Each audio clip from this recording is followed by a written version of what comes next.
I'm always interested when people are able to use stuff for their profession, you know, in fiction.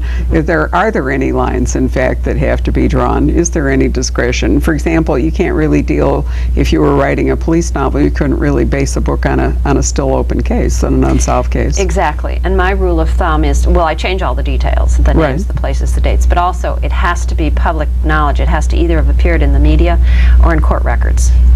Otherwise, and which means it's out there. Sure. So.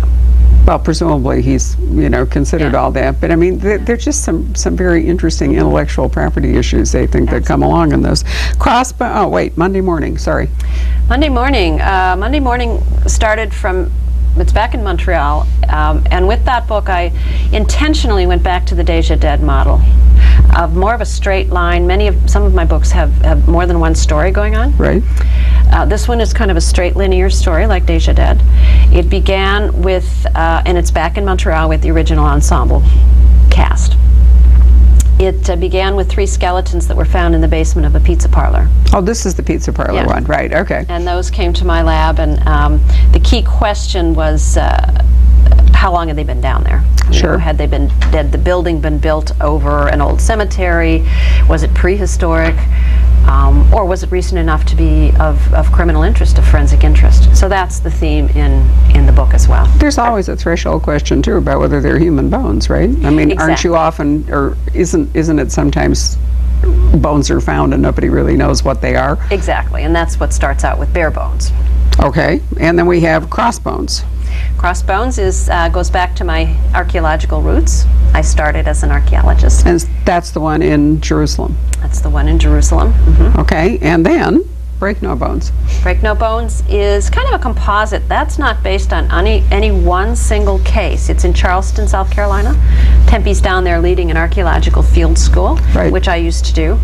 And I would often, while we would be digging, I would think, well, what if we dug up a modern skeleton amongst all the ancient materials? And that's how that story begins. It's a fascinating question to wonder to what degree you could take a scene like, say, 9/11 Ground Zero and hide a body. It is a good question. Yeah, Faye Kellerman has just written a book called The Burnt House, or The Burning House, in which there's an airplane crash and there's a person they can't find who's supposedly on the plane, and then there's a body they dig up that wasn't on the plane. That's Fatal Voyage. Right.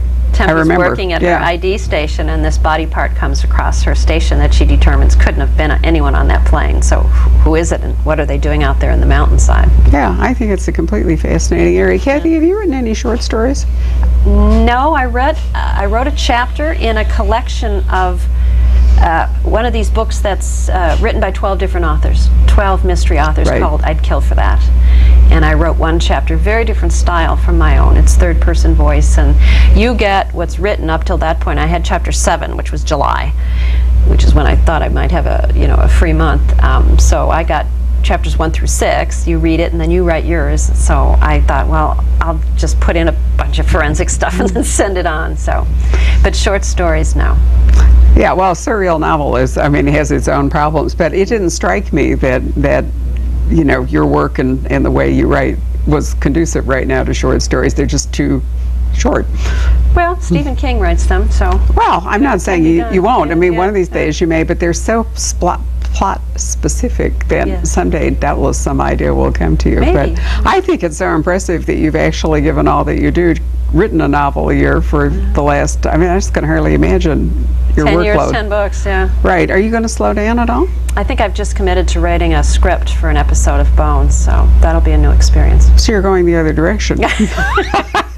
A sort of incredible momentum. It's like the Incredible Bionic Woman. No, hardly. Well, it's really been a pleasure to watch. You're an author whose career started after mine did, so it's really been fun to sort of watch you all the way along. I hope we both stay along for the ride for quite a long time. I plan to. Thank you so much for coming today. Thank you. And I thank all of you for joining us on this episode.